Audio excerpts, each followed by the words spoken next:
আল্লাহ পাকের নবীজি বলেছেন যে নবীজির সাহাবীদেরকে প্রশ্ন করা হয়েছে, নবীজির সাহাবীরা ডাকতে বলেছেন যে রাসূলুল্লাহ, সমস্ত আয়াতের মধ্যে সরদার হলো আয়াতুল কুরসি, তাকে বলা হয় আয়াতুল কুরসি। সূরা বাকারার মধ্যে 255 নম্বর আয়াত। সমস্ত আয়াত যত কুরআনের মধ্যে আছে, সমস্ত কুরআনের মধ্যে মানে দামি আয়াত আয়াতুল কুরসি। কি কুরসি? আয়াতুল কুরসি। আল্লাহ পাকের নবীজি বলেছেন যে কোন ব্যক্তি যদি 5 ওয়াক্ত ফরজ নামাজ আদায় করার পর যদি আয়াতুল কুরসি পড়ে, ওই ব্যক্তি জান্নাতে চলে গেছে। কোথায় চলে গেছে? কোথায়? জান্নাতে চলে গেছে। এই জন্য জান্নাতে যাইতে পারতেছে না, সে এই দুনিয়া থেকে বিদায় হয় না, এই জন্য সে জান্নাতে যাইতে পারতেছে না। যখন আল্লাহ পাকের কোনো গোলাম আয়াতুল কুরসি প্রতিদিন কন্টিনিউ 5 বার ফরজ নামাজ আদায় করার পর ওই ব্যক্তি যদি কি করে আমল করে, মারা যাওয়ার সাথে সাথে আল্লাহ পাক তাকে জান্নাত দান করবে। বলেন সুবহানাল্লাহ।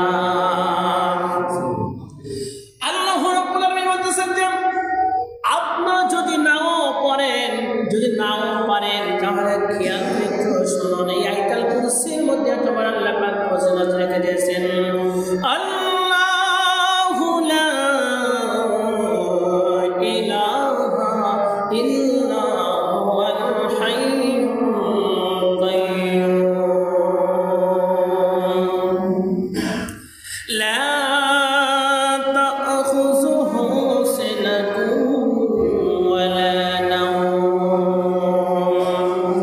লাহু মা ফিস সামাওয়াতি ওয়া মা ফিল আরদ মান যাল্লাযী আশফা'u 'ইনদাহু ইল্লা বিইذনিহি يعلم ما بين أيديهم وما خلفهم ولا يحيطون بشيء من علمه إلا بما شاء وسع كرسيه السماوات والأرض ولا يؤود حفظهما وهو العلي العظيم। বলেন আল্লাহু আকবার। আল্লাহ পাকের কোন বান্দা যদি এই আয়াতুল কুরসির প্রতি, নামাজের প্রতি পর যদি আমল করে, নবীজি বলতেছেন তার জন্য 10টা, তার জন্য আল্লাহ পাক নিয়ামত রেখে দিয়েছেন। কয়টা নিয়ামত? 10টা। আপনি গভীর রাত্রে আপনার আত্মীয়-স্বজন বাড়িতে নাই, কেউ নাই, একা একা থাকতে হয় না, হঠাৎ বাই চান্স হয় না, আয়াতুল কুরসি পড়ে আপনার ঘরে শুইলেন, 4 কোণ করে শুইলেন, আপনার কাছে কেউ আসতে পারবে না। সূরা বাকারার শেষের 2টা আয়াত আপনি পড়ে ঘুম পারবেন। আল্লাহ পাকের ফেরেশতা যেন আপনার জন্য ডিউটি দিতে থাকবে।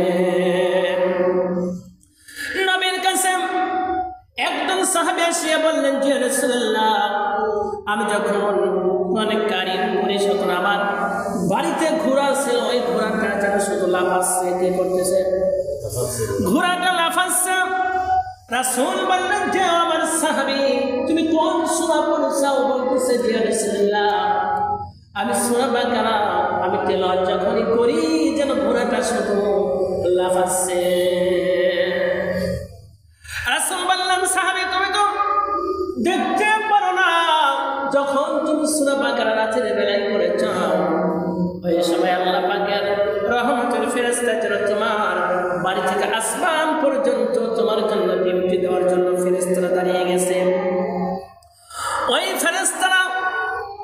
ওই ফেরেশতা যখন দাঁড়িয়ে গেছে, আল্লাহ পাকের রহমতের ফেরেশতাদেরকে দেখিয়া ওই ঘোড়া যেন শুধু আনন্দে যেন লাফাতে শুরু করে দিয়েছে। আল্লাহ পাকের বান্দারা এই সূরা বাকারার মধ্যে এত আল্লাহ পাকের রহমত দিয়েছেন, সেই জন্য আল্লাহ পাকের কোন বান্দা যদি আমল করে, বান্দাকে অবশ্যই বান্দা দুনিয়ায় তার অন্তরের মধ্যে, কলবের মধ্যে নূর দান করবে। কে দান করবেন। এই পৃথিবীর জমিনে বান্দার যদি নূর না থাকে, এই কলবের মধ্যে নূর যদি বান্দা যদি পয়দা না করতে পারে, কবরে হাসরে মিজানে কোথায় তার অন্তরটা কলবটা কখনো নূর পয়দা করতে পারবে না।